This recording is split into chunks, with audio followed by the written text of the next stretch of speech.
اللہ اللہ اللہ اللہ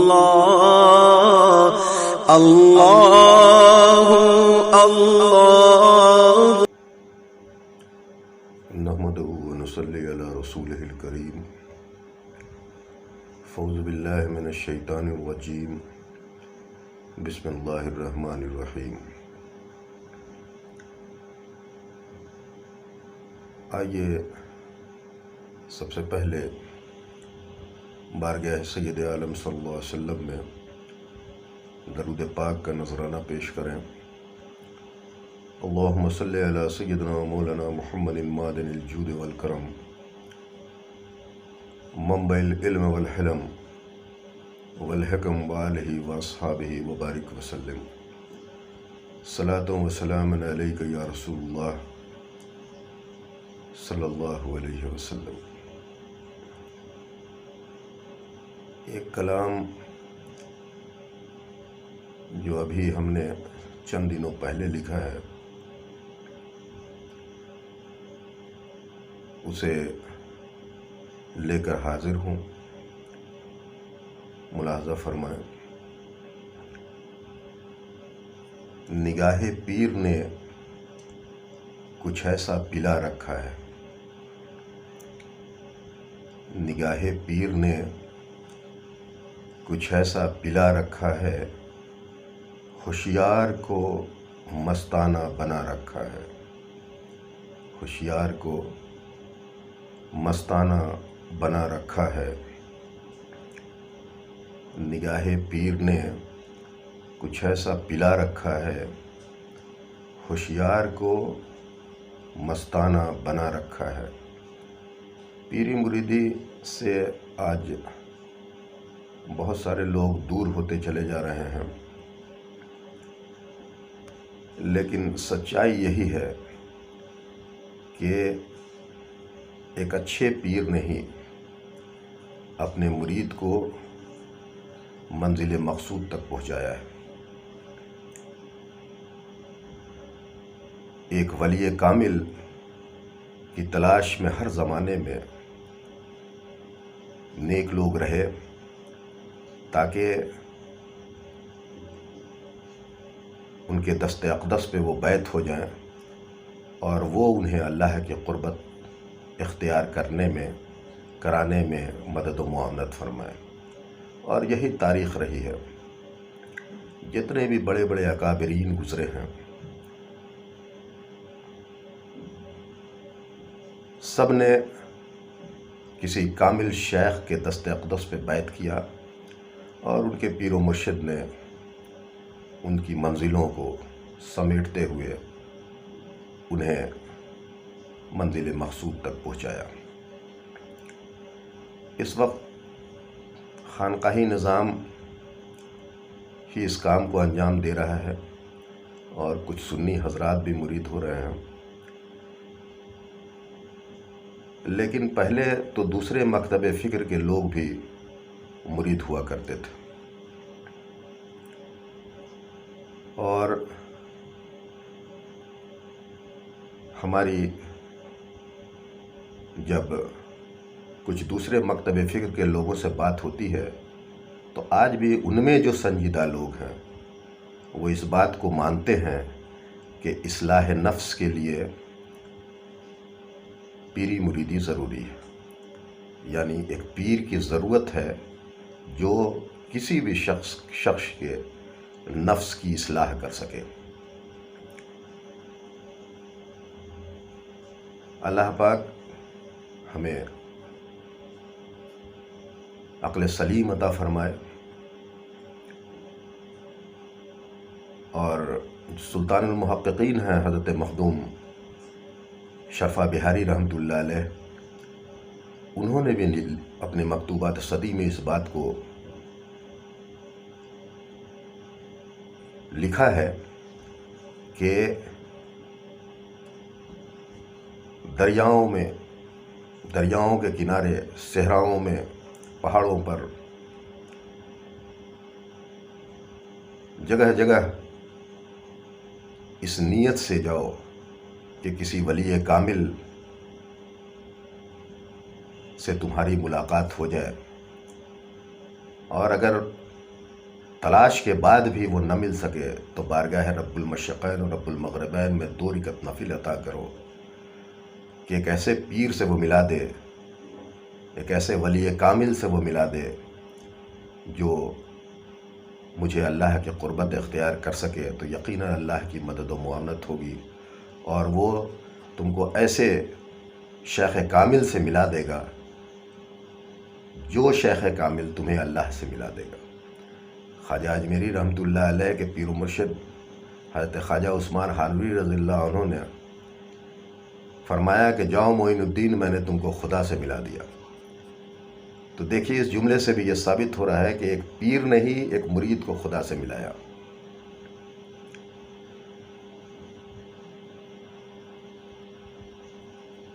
اور تاریخ یہی رہی ہے۔ مولانا روم بہت بڑے عالم تھے، لیکن مرید نہ تھے، بڑی شہرت تھی۔ عالم ہونا ایک الگ سی بات، اور اللہ کی راہ میں کامل ہو جانا، اس کی راہ کا علم حاصل ہو جانا، وہ ایک الگ سی چیز۔ ایک بار کا واقعہ ہے کہ مولانا روم کسی کتاب کا مطالعہ کر رہے تھے، تو حضرت شمس تبریز رحمۃ اللہ علیہ وہاں تشریف لے آئے۔ دنیا حضرت شمس تبریز رحمۃ اللہ علیہ کو پاگل دیوانہ سمجھتی تھی۔ مولانا سے انہوں نے پوچھا مولانا کیا پڑھ رہے ہیں؟ تو مولانا نے کہا کہ یہ آپ کے علم کی چیز نہیں ہے۔ مولانا بھی انہیں وہی سمجھتے تھے جو دنیا سمجھتی تھی۔ شمس تبریز رحمۃ اللہ علیہ نے وہ کتاب اٹھائی اور حوض میں ڈال دیا۔ مولانا روم کو بڑی تکلیف ہوئی، فوراً اس حوض میں کود پڑے کہ نادر و نایاب نسخہ ہم نے فلاں ملک سے منگایا تھا، آپ نے اسے برباد کر دیا۔ وہ کتاب نہ ملی، ڈھونڈتے رہے پانی میں، پھر آپ کے شاگردوں نے اس کتاب کو ڈھونڈا، تب بھی وہ کتاب نہ ملی۔ تھوڑی دیر کے بعد حضرت شمس تبریز رحمۃ اللہ علیہ اٹھے اور اس حوض سے جو پانی سے لبریز تھا، جس میں وہ کتاب آپ نے ڈال دی تھی، سوکھی کتاب نکال کر مولانا روم کے سامنے رکھ دی۔ مولانا روم یہ دیکھ کر متحیر ہوئے، اور آپ نے پوچھا کہ یہ کیا، یہ کیسے ہوا؟ تو حضرت شمس تبریز رحمۃ اللہ علیہ مسکرائے اور انہوں نے کہا کہ ابھی تم نے کہا تھا نا، جب میں نے سوال کیا تھا کہ کیا پڑھ رہے ہو، تو تم نے کہا کہ یہ تمہارے علم کی بات، یہ آپ کے علم کی بات نہیں، یہ جو میں نے کیا ہے یہ تمہارے علم کی بات نہیں۔ مولانا روم تو بڑے عالم تھے، سمجھ گئے کہ ارے دنیا انہیں پاگل و دیوانہ سمجھتی ہے، لیکن یہ اللہ کے دوستوں میں سے ہیں۔ آپ کے پیچھے لگے اور بہت اصرار کیا کہ حضور مجھے بیعت کر لیا جائے۔ آپ نے کہا تمہاری بڑی شہرت ہے، اس شہرت کو فنا کرنی ہوگی۔ آپ اس کے لیے بھی تیار ہو گئے، اور بالآخر حضرت شمس تبریز رحمۃ اللہ علیہ نے آپ کو بیعت کیا۔ اور تاریخ بیان کرتی ہے کہ اتنا بڑا عالم دربان بن کر حضرت شمس تبریز رحمۃ اللہ علیہ جس حجرے میں ہوتے تھے اس کے باہر بیٹھے رہتے تھے، اور حضرت شمس تبریز رحمۃ اللہ علیہ اندر ہوا کرتے تھے۔ اور مثنوی روم میں بھی مولانا روم نے اس بات کو لکھا کہ مولوی ہرگز نہ شد مولائے روم، تا غلام شمس تبریزی نہ شد۔ یعنی ہم بہت بڑے عالم تھے، بہت مشہور تھے، لیکن دراصل ہم مولوی صاحب تھے۔ اللہ کی راہ کا جو علم تھا وہ ہمارے پاس نہیں تھا۔ شریعت کا علم تو تھا، طریقت، حقیقت اور معرفت کے علم سے میں بہت دور تھا، اور یہ علم، اس علم سے مجھے آشنا میرے پیر مرشد یعنی حضرت شمس تبریز رحمۃ اللہ علیہ نے کرایا۔ سبحان اللہ، سبحان اللہ۔ تو یہی تاریخ رہی ہے، ہمیں کوشش کرنی چاہیے کہ ہم کسی شیخ کامل سے، کسی اولیاء اللہ کو تلاش کر اس کے دست اقدس پر بیعت ہوں، تاکہ وہ ہمیں اللہ کی قربت اختیار کرنے میں مدد و معاونت حاصل کر سکے۔ بارگیف تو میں نے بھی ایک زمانہ قبل قریب 24-25 سال ہو گیا، ہمارے رشتہ دار بھی ہیں اور اپنے دور کے ولی کامل گزرے حضرت سید شاہ حماد احمد صابر قادری رحمۃ اللہ علیہ، جن کا تعلق حضرت سید الہند نمجھئی رحمۃ اللہ علیہ کے خانوادے سے ہے۔ آپ کے دست مبارک پر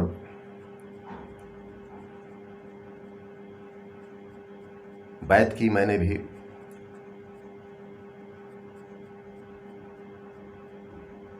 اور کافی موقع ملا مجھے آپ کی صحبت کا، اور بہت کچھ سیکھنے کا بھی موقع ملا، آپ کی خدمت کے بھی مواقع ہاتھ آئے، اللہ قبول و مقبول فرمائے۔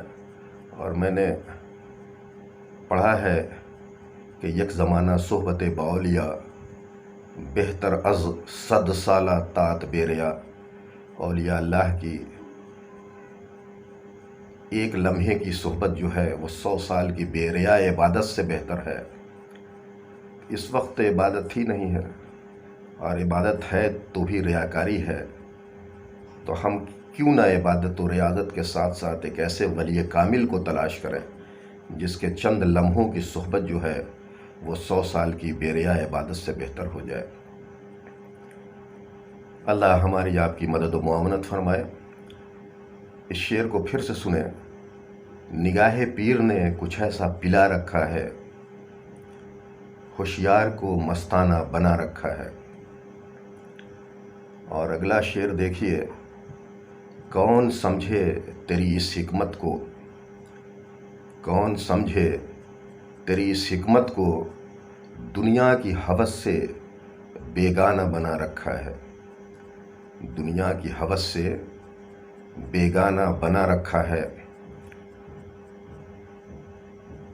اور اگلا شعر ملاحظہ فرمائیں، شاہ بغداد نے پیا، شاہ اجمیر نے پیا، شاہ بغداد نے پیا، شاہ اجمیر نے پیا، سب کے مرشد نے انہیں پلا رکھا ہے، سب کے مرشد نے انہیں پلا رکھا ہے۔ اور اس شعر کو دیکھیے، بن پیے کس کو بے خودی ملتی ہے، بن پیے کس کو بے خودی ملتی ہے، بے خودی میں آگہی کو نہا رکھا ہے، بے خودی میں آگہی کو نہا رکھا ہے۔ اور اگلا شعر، دنیا کی ہوس میں وہ کہاں ملتا ہے، دنیا کی ہوس میں وہ کہاں ملتا ہے، عشاق نے لالچ دنیا کو فنا رکھا ہے، عشاق نے لالچ دنیا کو فنا رکھا ہے۔ اور اگلے شعر میں دیکھیے، راہ میں اس کی ہو، یعنی راہ میں گر اس کی ہو، کہکشاں سے گزرو، راہ میں اس کی ہو، کہکشاں سے گزرو، اس نے کتنوں کو سرے بام بٹھا رکھا ہے، اس نے کتنوں کو سرے بام بٹھا رکھا ہے۔ اور مقطع پر غور کیجئے، توکل تسلیم و رضا کے ہو کر رہنا، توکل تسلیم و رضا کے ہو کر رہنا، ان میں اللہ نے قربت کو چھپا رکھا ہے۔ غوث الاعظم سے سوال ہوا کہ اللہ سے قربت کی ابتدا اور انتہا بتائیے، تو آپ نے بتایا کہ اللہ سے قربت کی ابتدا یہ ہے کہ ہم جو حقوق اللہ اور حقوق العباد وغیرہ جو ہے اس کو انجام دیتے ہیں۔ تو لوگوں نے سوال کیا، تو آپ سے سوال ہوا کہ اللہ سے قربت کی انتہا بتائی، اللہ سے قربت کی انتہا بتائیں آپ، تو آپ نے کہا کہ توکل، تسلیم و رضا اس کے قربت کی انتہا ہے۔ توکل اختیار کرنا، جو ہو اس کو تسلیم کرنا اور راضی برضا رہنا۔ مقطع میں ہم نے اسی بات کو بیان کیا ہے کہ توکل، تسلیم و رضا کے ہو کر رہنا، ان میں اللہ نے قربت کو چھپا رکھا ہے۔ اللہ پاک ہماری آپ کی مدد و معاونت فرمائے، توفیق عطا فرمائے، اور یقیناً جب وہ توفیق عطا فرما دے گا تو اس کو قبول بھی فرمائے گا۔ وآخر دعوانا الحمد للہ رب العالمین۔